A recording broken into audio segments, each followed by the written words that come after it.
అందరికీ నమస్కారం. శ్రీమాత్రే నమః. ఓం నమః శివాయ. ఓం శ్రీ సాయిరామ్. వృషభ రాశి వారి గురించి తెలుసుకుందామండి. జూలై 3వ తేదీ గురువారం రోజు వృషభ రాశి జాతకం గురించి తెలుసుకుందామండి. ముందుగా ఈ రాశి వారి యొక్క గుణగణాల గురించి తెలుసుకుందాం. అలాగే ఈ రాశి వారికి దైవ బలం అనేది చాలా ఎక్కువగా ఉంటుంది. అయితే రేపటి రోజున దైవానుగ్రహంతో మీకు చాలా అంటే చాలా మంచి జరగబోతుందని చెప్పుకోవాలి. చాలా అనుకూలమైనటువంటి రోజుగా కూడా చెప్పుకోవచ్చు. అయితే ఈ రోజున మీ జీవితంలో ఏం జరుగుతుందని క్షుణ్ణంగా తెలుసుకోండి. అలాగే చేయాల్సినటువంటి కొన్ని చిన్న పరిహారాలు చేసుకోండి. అలాగే మీ యొక్క గుణగణాలు మనసత్వం కూడా తెలుసుకొని మీ యొక్క అంటే ఈ రోజున మీరు చేయాల్సినటువంటి పనిలో కొంచెం ఏదైనా మార్పులు చేర్పులు చేసుకున్నారంటే పని అయితే చేసుకోవచ్చు. ఈ రాశి వారిలో ఉన్నటువంటి మంచి గుణాలు చాలా ఎక్కువగా ఉన్నాయి. వీరికి చాలా ఎక్కువగా ప్రేమ ఉంటుంది, అంతే కోపం కూడా ఉంటుంది. అలాగే చాలా అందంగా ఉంటారు, అందరితో ప్రేమగా మాట్లాడతారు. వీరికి గుండె ధైర్యం కూడా చాలా ఎక్కువగా ఉంటుంది. ఇప్పటి వరకు ఎన్నో కష్టాలను బాధలు తట్టుకున్నారండి. వీరికి తెలివితేటలు కూడా చాలా ఎక్కువ ఉంటాయి. తొందరపాటి ఎలాంటి నిర్ణయాలు తీసుకోరనమాట. బాగా ఆలోచించి నిర్ణయాలు తీసుకుంటారు. జీవితంలో ఏదైనా కానీ సాధించాలనే తపన వీరికి ఉంటుంది ఎక్కువగా. ఎప్పుడు కూడా భవిష్యత్తు గురించి ఆలోచిస్తూ ఉంటారు. వీరికి ఒకరి మీద కుళ్ళు కానీ కుతంత్రాలు కానీ అసూయ కానీ ఇలాంటివి అస్సలు ఉండవు. అలా ఉండదు కూడా. అందరూ బాగుండాలని చెప్పి కోరుకుంటారు. ఎవరికి కూడా మోసం చేయరు. జాలి గుణం కూడా చాలా ఎక్కువగా ఉంటుంది. ప్రతి ఒక్కరు కూడా సహాయం చేస్తారు. జీవితంలో ఎన్నో కష్టాలు ఎన్నో బాధలని ఇప్పటికీ అనుభవించారనమాట. అలాగే ఎన్నో అవమానాలు పడ్డారు. ఏ పని చేసినా ఎన్నో నష్టాలు ఎదుర్కొన్నారు. అయినా కూడా ఎక్కడ కూడా వీరికి ఆత్మస్థైర్యం అనేది ఉంటుంది కదా ప్రతి ఒక్కరికి. అలా ఈ రాజుగారికి ఆత్మస్థైర్యం అనేది చాలా ఎక్కువగా ఉంటుంది అనమాట. ఎన్ని కష్టాలు రాని ఎన్ని నష్టాలు రానివ్వండి, మేము ఏ కష్టమైనా సరే ఎదుర్కొని నిలబడతాం. కానీ నేను మాత్రం ఒకరి వద్ద కూడా తల దించుకునేటువంటి పరిస్థితి కూడా మాకు మాత్రం అసలు తగ్గేది అన్నట్టుగా ఉంటారు అనమాట. అయితే వీరికి దైవశక్తి కూడా తోడు ఎప్పుడు ఉంటుంది. దానివల్ల చేసే ప్రతి పనిలో కూడా విజయం సాధిస్తారు. కొన్నిసార్లు అపజయం పాలైనప్పటికీ కూడా జీవితంలో కొన్ని మార్పులు అయితే జరుగుతాయని ఇబ్బంది పడవలసిన అవసరం లేదు. ఎన్నో శుభవార్తలు తప్పకుండా వింటారు. మీ కష్టాల నుంచి కూడా మీరు విముక్తి లభిస్తుంది. కాలం మీకు అనుకూలంగా మారుతుంది. అయితే ఈ రాశి వారికి తెలివితేటలు చాలా ఎక్కువగా ఉంటాయి. ఏ పని చేసినా కూడా తెలివితో చేస్తారు. నాయకత్వ లక్షణాలు కూడా చాలా ఎక్కువగా ఉంటాయి. అందరికంటే కూడా గొప్పగా బ్రతకాలని చెప్పి అనుకుంటారు. జీవితంలో ఏదైనా సాధించాలనేటువంటి గొప్ప సంకల్పం కూడా ఉంటుంది. దానికోసం మీరు ఎంతో కష్టపడతారు. ఇంకా వీరికి ముఖ్యమైన కోపం అయితే ఎక్కువగా ఉంటుందండి. ఎవరైనా ఏదైనా అంటే అప్పుడు వెంటనే సీరియస్ అయిపోతారు. ఆ కోపం కూడా ఎక్కువసేపు ఉన్నదనమాట. మళ్ళీ వెంటనే మంచిగా మారిపోతారు. వీరి కుటుంబ బరువు బాధ్యతలు కూడా ఎక్కువగా ఉంటాయి. దానికోసం చాలా అంటే చాలా విపరీతంగా కష్టపడుతుంటారు.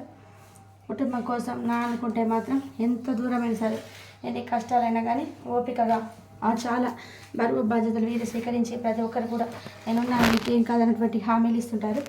అలాగే మీకు రేపటి రోజున అదృష్టం అనేది అనుకూలంగా మారబోతుంది. అప్పుల బాధ నుండి రేపటి రోజున మీకు పూర్తిగా విముక్తి లభించబోతుందని చెప్పుకోవాలి. జీవితంలో ఉన్నటువంటి ఇబ్బందులు తొలగిపోతాయి. ఆర్థికపరంగా బాగా కలిసి వస్తుంది. ఇప్పటి వరకు మీరు పడినటువంటి కష్టాలు బాధలన్నీ కూడా తొలగిపోతాయి. మీకు పట్టిన దరిద్రం పట్టి కూడా తొలగిపోతుంది.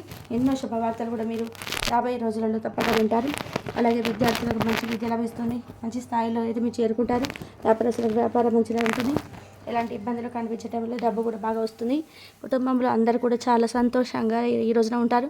ఉద్యోగస్తులకు కూడా మంచి భవిష్యత్తు ఉంటుంది. అలాగే మీ పని వల్ల మంచి ప్రమోషన్ కూడా పొందేటువంటి అవకాశం ఉంటుంది.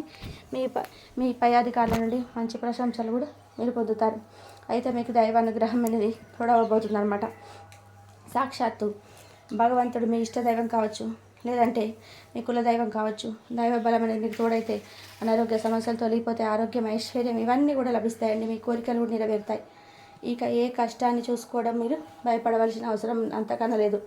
అయితే మీరు చేయాల్సిన పని ఏంటంటే మీ జీవితంలో ఉన్నటువంటి కొన్ని దరిద్రాలు శని బాధలు ఇవన్నీ ఉంటాయి కదండి ప్రతి ఒక్కరికి కూడా.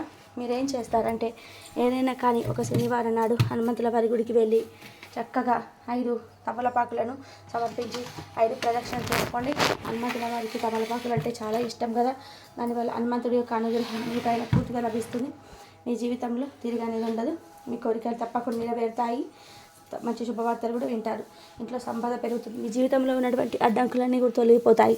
అలాగే సోమవారం నాడు పరమేశ్వరుడికి అభిషేకం చేసుకోండి. జలప్రియుడైనటువంటి పరమేశ్వరుడికి తప్పకుండా మీరు బిల్వపత్రాలతో అభిషేకం చేస్తే మరింత ఎక్కువగా అనుకున్నటువంటి వాళ్ళని సజావుగా సాగుతాయండి. అలాగే రాశి వారికి మాట మీద నమ్మకం ఎక్కువగా ఉంటుందన్నమాట. దానివల్ల మీకు తగిలేటువంటి కొన్ని ప్రమాదాలు కూడా దూరం అవుతాయి. మీరు ఎక్కువగా ఒంటరిగా ఉండడానికి కూడా ఇష్టపడతారు. ఎలాంటి కష్టాలు బాధలు వచ్చినా సరే ఒంటరిగా మాత్రమే బాధపడుతుంటారు. అయితే ఈ రాశి వారికి ఈ రోజున కాలం కలిసి రాబోతుంది. అదృష్టం మిమ్మల్ని వరిస్తుందని చెప్పుకోవాలి. ఇప్పటివరకు మీరు పడినటువంటి కష్టాలు బాధలన్నీ కూడా తొలగిపోతాయండి. ఊహించినటువంటి ధన లాభాలు అయితే తప్పకుండా కలుగుతాయి. మరెన్నో శుభవార్తలు కూడా వింటారు. అలాగే ఇప్పటి నుండి మంచి రోజులు వస్తాయని చెప్పి తప్పకుండా చెప్పుకోవచ్చు. అలాగే సంతానం కోసం ఎదురు చూసేవారికి త్వరలో సంతానం కలుగుతుంది. వివాహం ఎదురు చూసేవారికి కూడా ఈ సంవత్సరంలో అయితే ఖచ్చితంగా పెళ్లి జరుగుతుంది. రేపటి రోజున ఈ వివాహానికి సంబంధించినటువంటి చర్చలు కూడా జరుగుతాయి. అలాగే మరెన్నో శుభవార్తలు కూడా అతి కొద్ది రోజుల్లోనే మీరు తప్పకుండా వింటారని చెప్పుకోవాలి. అయితే రేపటి రోజున ప్రయాణం చేయడం కూడా మీకు జరుగుతుంది. అందులో కొన్ని ఆటంకాలు కూడా వచ్చేటువంటి అవకాశం ఉందండి. కాబట్టి జాగ్రత్తగా అయితే ఉండండి. అనవసరమైనటువంటి ఖర్చులు కూడా మీరు ఎక్కువగా చేయకండి. అలాగే రేపటి రోజున డబ్బును కూడా ఎవరికి అప్పుగా ఇవ్వకండి. దానివల్ల ఏంటంటే మీ అదృష్టం అనేది ఎవరికైతే అప్పుగా ఇస్తారో వారితో వెళ్ళిపోతుంది. అలాగే వారి దరిద్రం అనేది మీకు పట్టుకుంటుంది. కాబట్టి జాగ్రత్తగా అయితే ఉండండి. రేపటి రోజున మీ భాగస్వామితో కూడా చిన్న చిన్న గొడవలు జరిగేటువంటి అవకాశం ఉంటుంది. మీ బంధాన్ని కొంచెం దూరం చేసుకునేటువంటి పరిస్థితులు ఏర్పడతాయి. కాబట్టి మీరేం చేస్తారంటే మీ బంధం కోసమైనా కానీ ఆ గొడవలు ఏమైతే ఉన్నాయో వాటి కోసం కొంచెం మీ మనసును మీరే కొంచెం నిగ్రహించుకొని కోపాన్ని తగ్గించుకొని మీ బంధాన్ని నిలబెట్టుకొని ఇక అలాగే ఏంటంటే మనకు ఒకటి కావాలంటే ఒకటి వదిలిపెట్టుకోవాలన్నమాట. కాబట్టి బంధం కావాలనుకుంటే బాధను వదిలిపెట్టాలి. అలాగే బాధనే వదిలిపెట్టాలనుకుంటే బంధాన్ని కావాలని చెప్పుకోండి. ఇలా ఏదో ఒకటి కానీ మొత్తానికి మీరైతే రేపటైతే భాగస్వామితో చిన్న గొడవ జరిగినప్పుడు కొంచెం జాగ్రత్తగా ఉండండి. మీ ఇద్దరి మధ్య ప్రేమ కూడా ఎక్కువగా ఉంటుంది. కాసేపు సైలెంట్గా ఉంటే మీకు వీలైతే మూగజీవులకు రేపటి రోజున ఆహార దానం చేయడానికి పాల్పడండి. దానివల్ల ఎంతో పుణ్యం కూడా వస్తుంది. సర్వదోషాలు కూడా తొలగిపోతాయి. అదృష్టం అనేది వస్తుంది. శనిదేవుడి యొక్క అనుగ్రహం అనేది మీకు తప్పకుండా లభిస్తుంది. ఇంట్లో డబ్బు కూడా పెరుగుతుంది. కుటుంబంలో అందరూ కూడా సంతోషంగా ఉంటారు. మీకు ఎదురయ్యేటువంటి అడ్డంకులన్నీ కూడా పూర్తిగా తొలగిపోతాయి. అలాగే మీ చుట్టుపక్కల ఉన్న వారితో కూడా కొంచెం అయితే జాగ్రత్తగా ఉండడానికి ప్రయత్నం చేయండి. వారి వల్ల కూడా మీకు కొంచెం నష్టాలు అయితే జరిగేటువంటి అవకాశాలు కనిపిస్తున్నాయి. ఇంట్లో కూడా గొడవలు జరిగేటువంటి అవకాశం ఉంది. కాబట్టి కూడా ఈ విషయాన్ని కూడా జాగ్రత్తగా పెట్టుకుంటూ ఇంట్లో అనవసరంగా ఎక్కువసేపు టైం స్పెండ్ చేసి వారితో ప్రేమగా మాట్లాడడానికి వీలు చూసుకోండి. అంతేకాని గొడవలు మాత్రం పడకుండా ఏదైనా ప్రేమగా మాట్లాడుకొని మంచిగా చెప్పుకొని అలాగే ఇంట్లో విషయాలు కూడా బయటకు అసలు చెప్పకండి. దానివల్ల కూడా మీకు కుళ్ళు ఎక్కువగా పెరుగుతుంది. మీరు మంచిగా బతికితే కొంతమంది అసలు గొడవలు లేని వారు కూడా మా చుట్టూ ఉంటారు. మిమ్మల్ని ఎప్పుడు కూడా కిందికి తొక్కాలని చూస్తారు. కాబట్టి ఈ విషయంలో జాగ్రత్తగా ఉండండి. ముఖ్యంగా ఎంఎస్ అక్షరాలతో పేరుతో ఉన్నటువంటి వారితో జాగ్రత్తగా ఉండండి. వారి వల్ల కూడా మీకు వచ్చే అదృష్టం అనేది రాకుండా పోతుంది. కాబట్టి వీరిద్దరితో జాగ్రత్తగా ఉండండి. ఇంకా కొత్త పనులు మొదలు పెట్టాలనుకుంటే ఏదైనా సోమవారం కానీ శుక్రవారం కానీ చూసుకొని మొదలు పెట్టుకోండి. దానివల్ల మంచి లాభాలు వస్తాయి. ఎలాంటి ఆటంకాలు కూడా మీకైతే జరగవన్నమాట. అలాగే రేపటి రోజున మీరు ఎరుపు రంగు బట్టలు అసలు వేసుకోకండి. ఒకవేళ వేసుకోవాలనుకుంటే వేరే ఏ రోజులలో వేసుకోండి. ప్రస్తుతానికి అయితే రేపైతే ఎరుపు రంగు బట్టలను అస్సలు ధరించకండి. అంటే ఈ రోజున మీకు వీలుంటే చక్కగా ఇంట్లో దీపారాధన చేసుకోండి. మనసును కొంచెం ప్రశాంతంగా ఉంచుకోండి. యోగా లాంటివి చేసుకోండి. అలాగే ఇంట్లో దీపారాధన చేసుకొని మీ ఇష్టదైవ నామస్మరణ చేసుకోండి. అలాగే కులదేవత ఆరాధన తప్పకుండా చేసుకోండి.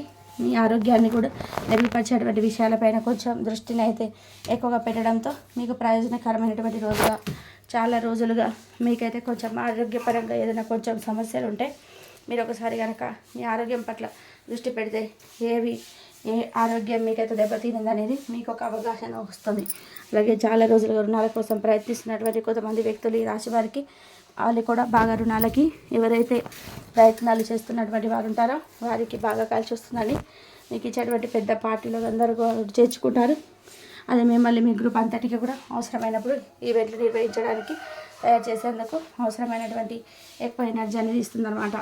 అలాగే మీ యొక్క విశ్వసనీయతను మీ యొక్క దృక్పథాన్ని ఎక్కువగా మీరైతే స్థిర నిశ్చయాన్ని ఎక్కువ కలిగి ఉంటారు. కాబట్టి బలమైనటువంటి మీ యొక్క ఏ కోరికైనా కానీ భగవంతుడు నెరవేర్చేలాగా ఉంటాడు. ఎందుకంటే మీ మంచి మనసుకు అంతా మంచి జరుగుతుందండి. మిమ్మల్ని మీరు సంతోష పెట్టుకునేది కాకుండా ఎదుటి వ్యక్తులు సంతోషంగా ఉండాలని చెప్పి ఆలోచిస్తుంటారనమాట. కాబట్టి రేపటి రోజున మీరు హనుమంతుల వారికి ఏదైనా మల్లెల మాలలు కానీ అంటే సింధూరం కానీ వెండితో తయారు చేసినటువంటి ఏదైనా రేకును కానీ అందించండి. మరింత అద్భుతమైనటువంటి మంచి ఫలితాలు మీకైతే అతి త్వరలో మీరు చూస్తారు. అలాగే మీ ఆరోగ్యాన్ని కూడా సంపూర్ణమైనటువంటి ఆరోగ్యాన్ని మీరు తప్పకుండా పొందుతారని చెప్పుకోవాలి. ఈ విధంగా రేపటి రోజున అయితే చాలా చాలా అద్భుతంగా మీకు అనుకూలంగా ఉంటుంది. కొంచెం తక్కువ ప్రతికూలతలే కనిపిస్తున్నాయి. సాయంత్రం కల్లా మీకు చాలా ప్రశాంతంగా అయితే ఉంటుంది. మరి తెలుసుకున్నారు కదండి వృషభ రాశి వారు. మరొక మంచి వీడియోతో కలుసుకుందాం. దైవారాధన మాత్రం కంపల్సరీ చేసుకోండి. దైవారాధన చేసుకున్న వారికి మంచి జరిగే అవకాశం అయితే ఎక్కువగా ఉంటుంది. ఇంతవరకు చూసినందుకు ధన్యవాదాలు. ఈ వీడియో కనుక మీకు నచ్చినట్లయితే ప్లీజ్ లైక్ చేయండి, షేర్ చేయండి, సబ్స్క్రైబ్ చేయండి. మరొక మంచి వీడియోతో మళ్ళీ కలుద్దాం. ధన్యవాదాలు ఇంతవరకు చూసినందుకు.